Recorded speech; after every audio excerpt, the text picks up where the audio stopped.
Good morning students, स्वागत है आप सभी का ऑनलाइन यूट्यूब क्लासेस में। मैं अंकित आज आपके सामने लेकर आया हूँ क्लास 11th अकाउंटेंसी का एक वेरी इंपॉर्टेंट टॉपिक। जी स्टूडेंट्स, हम बात कर रहे हैं आज जनरल की, जनरल एंट्रीज़। स्टूडेंट्स, इसकी पहले वाली वीडियो में हमने आपको दिखाया था कि अकाउंट्स कितने टाइप्स के होते हैं।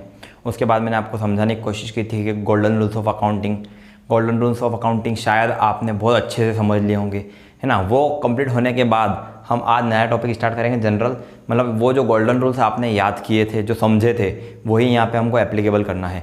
गोल्डन रूल्स क्या होते हैं स्टूडेंट? तो गोल्डन रूल्स मतलब एक ये जनरल एंट्री करने के सुनहरे नियम कहलाते हैं, ठीक है, जिनके बिना जनरल एंट्री शायद नहीं की जा सकती। हर स्टूडेंट को ये सीखना बहुत ज़्यादा ज़रूरी होता है। तो गोल्डन रूल्स क्या थे एक बार मैं आपको रिकॉल करवा देता हूँ, उसके बाद अपन जनरल एंट्री की ओर चलेंगे। गोल्डन रूल्स में मैंने आपको बताया था स्टूडेंट 3 टाइप के अकाउंट थे। पहला अकाउंट था आपका पर्सनल अकाउंट, सेकंड अकाउंट था रियल अकाउंट और थर्ड था नॉमिनल अकाउंट। इन तीनों के कुछ रूल वहाँ पे बताए गए थे। पहला रूल क्या था पर्सनल अकाउंट का कि बिजनेस में 2 टाइप के पर्सन होते हैं। First is receiver, second is giver.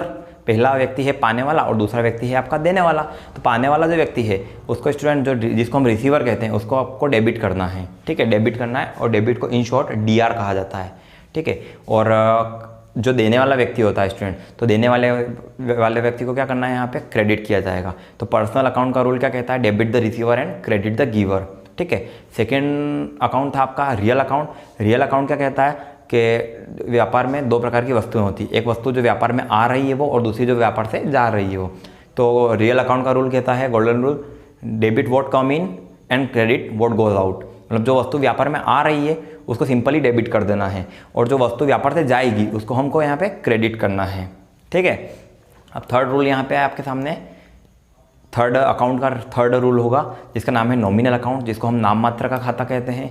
और वो अकाउंट का ये रूल कहता है कि जितने भी खर्च और हानियाँ हैं आपके व्यापार में, जितने भी खर्च और हानि हो रही है, मतलब जितने भी लॉसेस और एक्सपेंसेस हो रहे हैं उनको यहाँ पे डेबिट किया जाएगा, ठीक है। और जितनी भी इनकम और गेन है उसको यहाँ पे क्रेडिट करेंगे। मतलब सभी आय और प्राप्तियों को क्रेडिट करना है और सभी खर्च और हानि को डेबिट किया जाएगा। ये 3 रूल्स हैं। उन्हीं रूल को अपन बेस बनाते हुए आज जनरल एंट्री स्टार्ट करेंगे।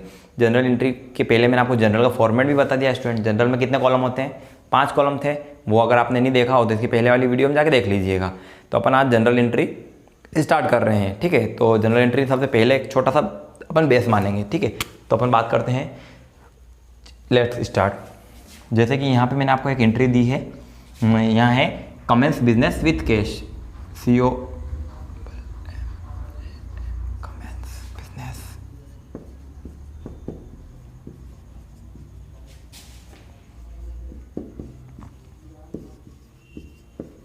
ये एंट्री है और कितने रुपए से बिजनेस? 1 लाख रुपये students. Commence business with cash 1 lakh rupees. इसका मतलब क्या हुआ कि आपने बिजनेस को स्टार्ट किया है, आपने कॉमर्स लिया है ना, कहीं नहीं गया, व्यापारी हैं। तो अगर आपको बिजनेस स्टार्ट करना है, जब भी आप बिजनेस स्टार्ट कर रहे हैं, चाहे जितनी भी कैपिटल से करेंगे, तो उसको हम कमेंस बिजनेस विथ कैश कहते हैं। अब इसकी जनरल एंट्री कैसे करते हैं मैं आपको सिखा देता हूँ, ठीक है स्टूडेंट। तो अपन बात करते हैं जनरल एंट्री की। जनरल एंट्री के कॉलम मैं आपको एक बार और बता देता हूँ, रिपीट करता हूँ स्टूडेंट। फर्स्ट कॉलम है आपका जिसको हम नाम देंगे डेट, ठीक है स्टूडेंट। सेकेंड कॉलम होगा आपका इसको नाम दिया मैंने, यहाँ पे दिख रहा है ऑडियो विजिबल, ठीक है। तो ये सेकंड नाम है आपका पर्टिकुलर्स, जिसको हम हिंदी में विवरण कहा जाता है। थर्ड कॉलम एक छोटा सा कॉलम होगा जिसको हम बोलते हैं LF, जिसको हम लेजर फोलियो कहते हैं स्टूडेंट। उसके बाद DR अमाउंट, और लास्ट कॉलम होगा आपका CR अमाउंट, मतलब debit amount and credit amount. ये 5 कॉलम जनरल में नॉर्मली आपको बनाना है, ठीक है स्टूडेंट। तो अब अपन स्टार्ट करते हैं। ये जैसे कि पहली एंट्री है आपकी डेट वाली, तो इस नंबर को अपन डेट में कन्वर्ट कर देते हैं। जनवरी 1 को हमने commence business start with cash किया था, start business with cash, okay. तो यहाँ पे डेट वाले कॉलम में जो डेट ट्रांजेक्शन में दे रखी है वो यहाँ पे हम लिख देंगे। डेट यहाँ पे लिखी हुई है जनवरी 1। तो अब जनवरी 1 हमने पुट कर दिया। अब पर्टिकुलर वाले कॉलम में आ गए, तो अब वो गोल्डन रूल लगाएंगे हम जो हमने आपको सिखाए थे, ठीक। Commence business with cash. तो student commence business with cash करने से क्या होता है? बिजनेस स्टार्ट किया, मतलब आपके पास बिजनेस में रुपया आया है। ठीक है, तो अब यहाँ पे अपन बिजनेस के पॉइंट ऑफ व्यू से रख रहे हैं, तो यहाँ पे होगा cash account debit, cash account debit, और क्रेडिट को हम यहाँ पे 2 से डिनोट करेंगे। 2 का मतलब होगा क्रेडिट होगा। Okay, to capital account. ठीक है, और एक और थर्ड पॉइंट मैंने आपको बताया था यहाँ पे कि नरेशन भी लिखना है। नरेशन को ब्लॉक में लिखेंगे और एक लाइन ऐसे कर देंगे। तो कमेंस बिजनेस विद कैश, जो यहाँ पे लाइन लिखी है आपने, ये ही यहाँ पे लिख देंगे।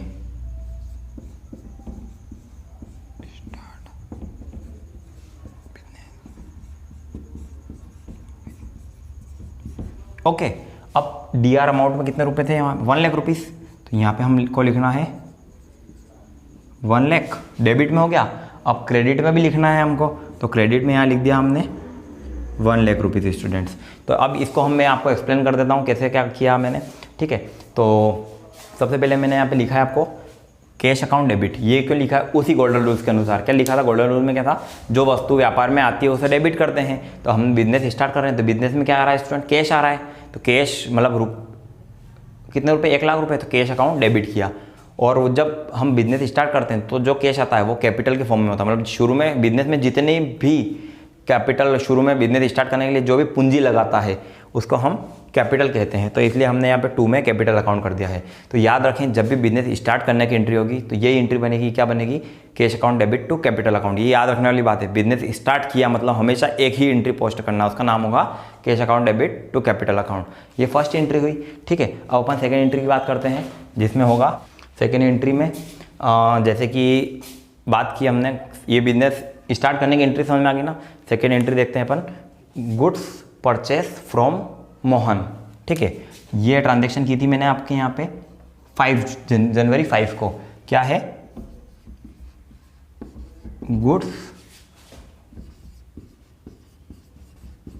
Purchase from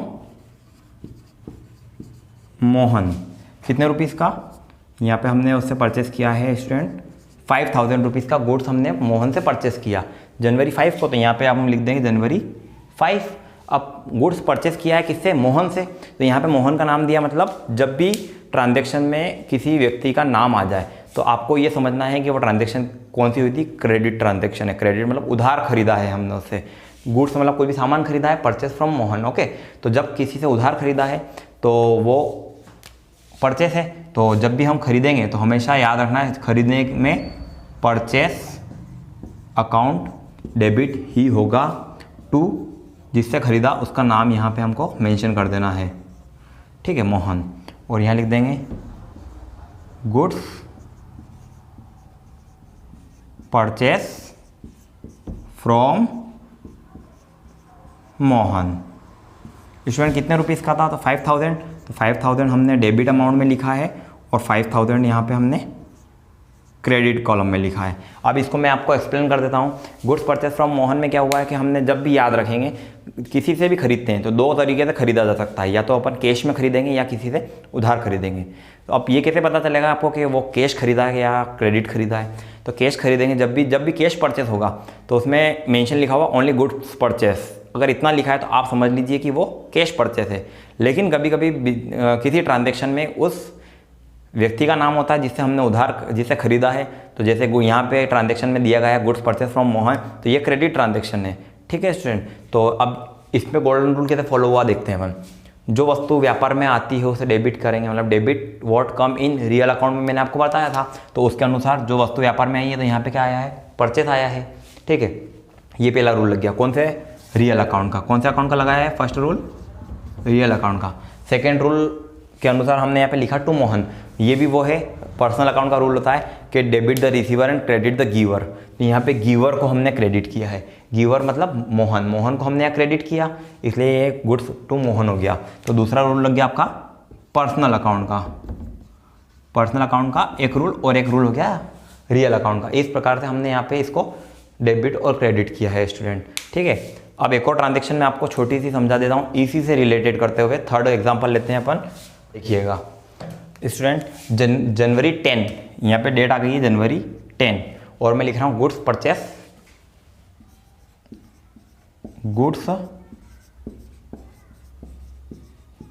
purchase 1000 rupees. ठीक है, तो अब आपको समझने वाली बात क्या है, डेट में वही वाली बात, जनवरी 10 हमने पुट कर दिया, जो डेट उस क्वेश्चन में दी होगी वो यहाँ पे हमको रख देना है। गुड्स परचेस 1000, यहाँ पे भी वही रूल होगा। पहला रूल, जो वस्तु व्यापार में आती है उसे डेबिट करते हैं, तो डेबिट किया तो क्या आया, व्यापार में गुड्स आया, बिजनेस में गुड्स आया है, तो गुड्स को हम जब भी गुड्स को खरीदेंगे तो उसको हम बोलते हैं परचेस, परचेस अकाउंट DR या डेबिट बोलते हैं। ठीक है, टू गुड्स परचेज, मैंने आपको बताया था जब भी गुड्स खरीदेंगे नाम आएगा तो उस व्यक्ति का नाम, और जब कुछ भी ना हो मतलब कैश खरीदा है तो ये जो सेकंड रूल लगा दिया हमने यहाँ पे, वही रियल अकाउंट का डेबिट व्हाट गोज आउट। ठीक है, तो जो व्यापार से गया है वो है कैश अकाउंट, तो ये कैश अकाउंट को हमने यहाँ पे 2 से डिनोट किया, मतलब क्रेडिट कर दिया, और जितने रुपए का अमाउंट है तो ये 1000 डेबिट में और ये 1000 आपके क्रेडिट में लिख दिए। अब नरेशन लिखने की बारी आती है, तो नरेशन में जो यहाँ पे लिखा है वो यहाँ हम यहाँ पुट कर देते हैं, गुड्स परचेस। ओके, इतना लिखोगे तो भी चलेगा, और अच्छे से डिनोट करना है तो यहाँ पे फॉर कैश कर दीजिए। ठीक है, तो यहाँ पे भी 2 रूल लगे हैं स्टूडेंट। अब 2 रूल कैसे, मैं आपको फिर समझा देता हूँ एक बार फिर से। सबसे पहले परचेस अकाउंट डेबिट किया था, वो रूल था अपना रियल अकाउंट का। रियल अकाउंट का रूल क्या था कि डेबिट व्हाट कम इन, जो आया है उसे डेबिट करेंगे, तो डेबिट में हमने क्या लिखा है, परचेस अकाउंट डेबिट किया है। सेकेंड रूल हमने लगाया, फिर रियल का ही लग गया है, यहाँ पे क्या लगा है, क्रेडिट विच गोज आउट, जो जाता है उसे क्रेडिट करते हैं, तो एक रूल लग गया यहाँ पे। फिर रियल का, जरूरी नहीं कि सारे अलग अलग रूल हो, तीनों में से एक भी एप्लीकेबल होगा तो वो भी जनरल एंट्री में एक्सेप्टेड होता है। ठीक है, तो ये हुआ अपना कैश ट्रांजैक्शन का और क्रेडिट ट्रांजैक्शन का। आई थिंक आपको समझ में आ रहा है। ठीक है, तो एक बार और अपन रिकॉल करते हैं। देखो स्टूडेंट, बिजनेस स्टार्ट किया था तो अपन ने लिखा था cash account debit to capital, ये दिमाग में हमेशा फिट कर लीजिएगा। जब भी कैश परचेस कर रहे हैं तो 2 में कैश आएगा, और जब किसी से क्रेडिट परचेस कर रहे हैं तो 2 में उसका नाम आ जाएगा। और जब भी परचेस हो रहा है तो डेबिट में हमेशा एक ही चीज़ आती है स्टूडेंट्स, उसका नाम होता है परचेस अकाउंट डेबिट। ठीक है, ये था अपना, और ये 2 बार, हर एंट्री अपन ने 2 बार की है, एक बार डेबिट किया है तो एक बार क्रेडिट किया है। ये रूल होता है स्टूडेंट क्या कि हर ट्रांजैक्शन के 2 इफेक्ट होते हैं। 2 इफेक्ट मतलब हर ट्रांजैक्शन 2 बार इफेक्ट में आएगी। इसको ड्यूअल एस्पेक्ट कॉन्सेप्ट कहते हैं। जनरल एंट्री हमेशा डबल एंट्री सिस्टम पे ही काम करेगी। ठीक है, तो ये आज हमने 3 एंट्रियाँ अच्छे से सीखी है। इससे रिलेटेड आपकी बुक में जितने भी न्यूमेरिकल पार्ट में हैं, आप उसको अपनी नोटबुक में अच्छे से नोट कर लीजिएगा, ताकि आगे आने वाली क्लास में हमको कोई प्रॉब्लम ना हो। और एक बात और मैं आपको बता दूं, अगर आपने ये चैप्टर अच्छे से सीखा, कौन सा वाला, जनरल वाला, तो इसके साथ साथ आपको बहुत सारे चैप्टर में इसकी हेल्प मिलने वाली। और कौन कौन से चैप्टर में मिलेगी मैं आपको बताता हूँ। अगर आपने जनरल एंट्री अच्छे से सीखी तो आपको लेजर चैप्टर आगे आ रहा है एक, ठीक है, वो भी समझ में आ जाएगा। और अगर आपने जनरल एंट्री सीखी तो लेजर आया है, तो लेजर के साथ आपको ट्रायल बैलेंस एक चैप्टर है, वो भी इसी से रिलेटेड है, समझ में आ जाएगा। तो स्टूडेंट किसी भी क्लास को हल्के में नहीं लेना, अच्छे से समझना है। कोई भी डाउट आता है तो आप मुझसे डायरेक्टली पूछिए। ओके, तो ये अपन आज 3 एंट्रियाँ सीखी, अगली एंट्री सीखेंगे अगली क्लास में। तब तक के लिए नमस्कार।